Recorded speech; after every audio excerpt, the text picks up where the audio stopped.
Welcome to Court TV Live. I'm Julie Grant. We start with some breaking news out of Dedham, Massachusetts. We've just gotten word that the trial against defendant Karen Reed over the death of Boston police officer John O'Keefe is not happening today.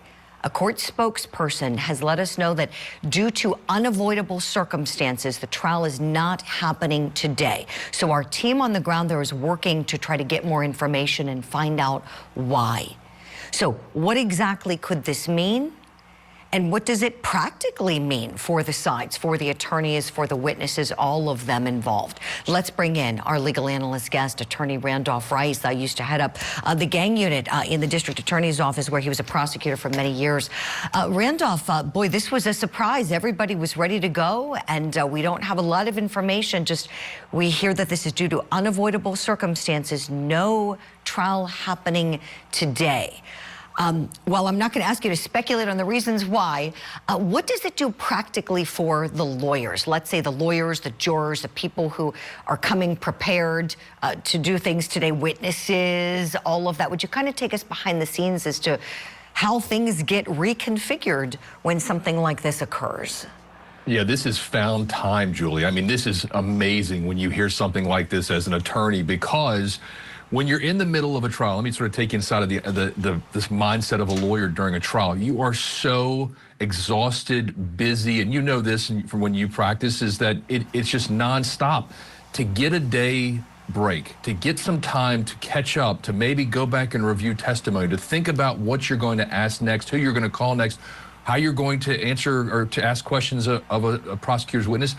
It is amazing when you hear something like this. Now, we don't know why, obviously, but it's just great when you hear you have a day to do some more prep or to have a break.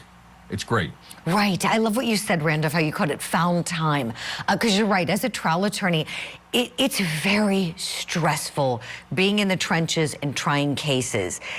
There's hardly time to eat. There's hardly time to sleep. There's hardly time for any diversion, talking to family. Any family of trial attorneys know that it's tough. It's like you're eating on the go. You're racing around. It's not fun. It's very stressful. So you're right. This might be a day to do some extra prep. And so follow-up question for you, please. Let's say you're on the side of the prosecution because they carry the burden. So let's say you get this found time today. What might you do with your time today if you're on the side of the Commonwealth?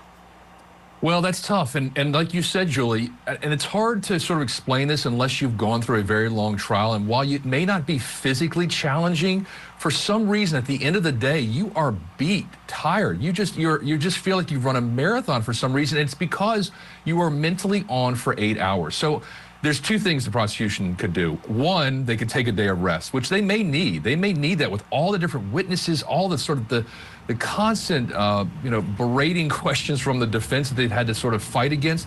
Or they take a day to go back and they say, all right, let's review everything that we've done so far and make sure we haven't missed something, to make sure that we don't need to go back and recall somebody to fill in a hole that we missed. Great points, Randolph. As always, thank you for that.